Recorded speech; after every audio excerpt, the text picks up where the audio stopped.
नाज़रीन अस्सलामु अलैकुम वरहमतुल्लाहि वबरकातुहू। मिर्ज़ा साहब ने एक बहुत बड़ा झूठ बोला, यानी अगर हम मैथमेटिकली उसको कैलकुलेट करें तो वो 500 गुना बड़ा झूठ बनता है। 500 टाइम्स उसको हम कैलकुलेटर पे कैलकुलेट भी करेंगे। और वो इसने झूठ बोला है हज़रत अमीर मुआविया रज़ी अल्लाह अन्हु के बारे में। पहले हम मिर्ज़ा साहब का बयान सुनते हैं, फिर उसके बाद उस पर तबसरा करते हैं। जी कि जी हज़रत मुआविया के बारे में अगर आपने बात की ना तो कुरान शक में पड़ जाएगा। लानतुल्लाहि अलल काज़िबीन। और कुरान मुआविया भी अबू सुफियान रज़ी अल्लाह तआला का मोहताज है, जिनकी ड्यूटी भी नहीं लगाई गई अबू बकर सिद्दीक़ की तरफ से। वो ज़ैद इब्न साबित की ड्यूटी लगी, कुरान शक में पड़ जाएगा। और तुम्हारी रोटियां जाके पै जाणगियां, जेहड़ी मलूकियत दी तनख्वाहां पे खांदे हो वो जाके पै जाणगियां। और नमक हलाली तो तुसी करनी है ना, जिन्हां को लेके पे खांदे हो। कुरान शक में पड़ जाएगा जी। ये तो हज़रत मुआविया पे अटैक जो है वो कुरान पे अटैक है, वो वही लिखा करते थे। और भाई केड़ी वही लिखी? फतेह मक्का के मौका पर जो बंदा मुसलमान हुआ, जब 99.99% कुरान नाजिल हो चुका है, उसके बाद कौन सी वही लिखी है? जी नाज़रीन, आपने देखा कि मिर्ज़ा साहब कह रहे हैं कि अमीर मुआविया रज़ी अल्लाह अन्हु तो फ़तेह मक्का के मौका पे उन्होंने इस्लाम कबूल किया, ठीक।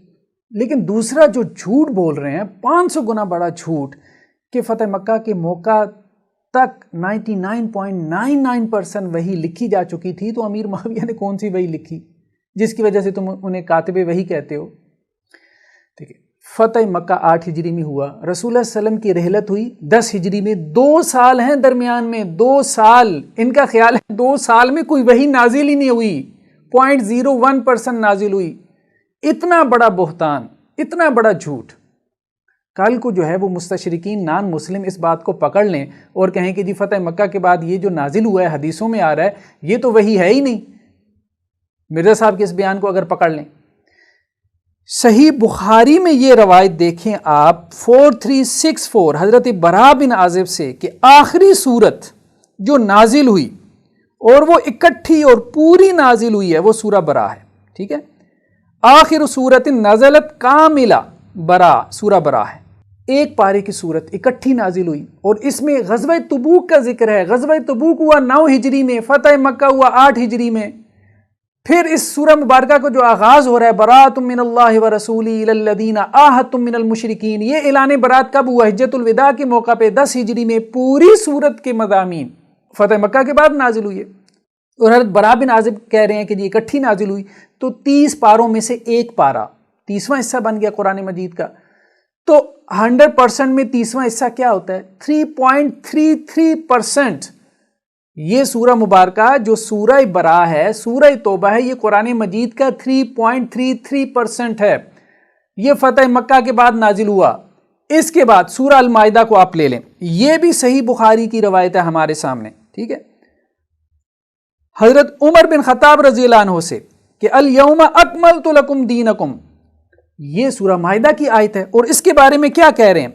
हज़रत उमर कहते हैं कि हम उस दिन और मुकाम को जानते हैं जिसमें यह आयत नबी करीम सल्लल्लाहु अलैहि वसल्लम पे नाजिल हुई। यह आयत जुमे के दिन उतरी जब आप अरफात में खड़े थे, हिज्जतुल विदा के मौका पे। आप सल्लल्लाहु अलैहि वसल्लम ने ज़िंदगी में एक मरतबा हज किया।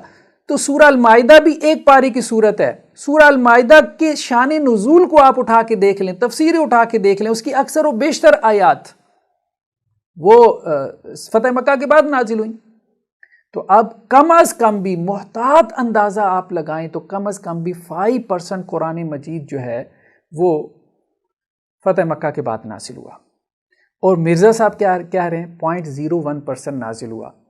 तो अगर हम इसको कैलकुलेट करें, ये कैलकुलेटर हम आपके सामने रखते हैं मिर्ज़ा साहब के जो ब्लाइंड फॉलोअर्स उनके सामने, तो कैलकुलेटर तो ये 500 गुना बड़ा झूठ बनता है। 500 गुना जो मिर्ज़ा साहब बोल रहे हैं हज़रत अमीर मुआविया रज़ी अल्लाह अन्हु के बारे में, यानी सिर्फ उनके ऊपर अपना गुस्सा निकालने के लिए कुरान के हवाले से इतना बड़ा झूठ बोल दिया कि फ़तेह मक्का के बाद जो 2 साल हैं, उन 2 सालों में 0.01% वही नाजिल हुई। जो इसके अलावा सूरह बरा और सूरह तौबा नाजिल हुई, जो सूरह अल माइदा नाजिल हुई, जो इसके अलावा सूरह बकरा की बाद आयात आती हैं जो सूद के हवाले से हैं, वो जो नाजिल हुई हैं, तो वो क्या कुरान नहीं है? वो वही नहीं है।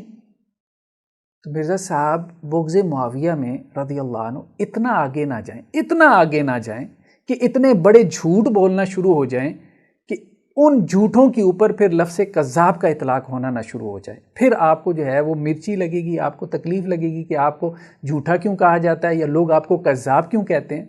یہ بغض معاویہ میں اتنا آگے نہ بڑھیں کہ آپ نزول وحی کا ہی انکار کر دیں. آپ 2 سالوں میں جو نازل ہونے والی وحی ہے ایسا بیان ایسی سٹیٹمنٹ جاری کر دیں کہ اس کا انکار لازم آ جائے. نہیں، بغض معاویہ میں اتنا آگے نہ بڑھیں. تو یہ مرزا صاحب جو ہیں جو کچھ کر رہے ہیں بغض معاویہ کے اندر، ان کے بلائنڈ فالوورز ہمیں بتائیں کیا اس کو جسٹیفائی کیا جا سکتا ہے؟ اب جو ان کا لبو لہجہ ہے وہ لبو لہجہ دیکھیں. چلیں لبو لہجہ جو مرضی اختیار کر لیں، بھئی بات تو ٹھیک کرو، کوئی معقول بات کرو کہ 2 سالوں میں کوئی وحی نہیں نازل ہوئی. اور سورہ براہ 1 پاری کی نازل ہوئی، سورہ المائدہ 1 پورے پاری کی ہے، اس کی اکثر آیات جو ہے وہ فتح مکہ کے بعد نازل ہوئی. 5% سے زائد قرآن مجید فتح مکہ کے بعد نازل ہوا، اور آپ کہہ رہے ہیں کہ جی 0.01%. کمال نہیں ہو گیا یار؟ اتنے بڑے بڑے جھوٹ آپ بولنا شروع ہو گئے ہیں بغض معاویہ میں. اللہ آپ کو ہدایت دے. اور آپ کے بلائنڈ فالورز کو جو کراس چیک نہیں کرتے، اور جب ان کو کراس چیک کے لیے کہا جاتا ہے تو وہ گالم گلوچ شروع کر دیتے ہیں بجائے کراس چیک کرنے کے یا کوئی دلیل دینے کے. یعنی ان کے پاس گالی کے علاوہ کوئی دلیل ہوتی ہی نہیں ہے. اللہ ہدایت نصیب فرمائے. السلام علیکم ورحمۃ اللہ وبرکاتہ.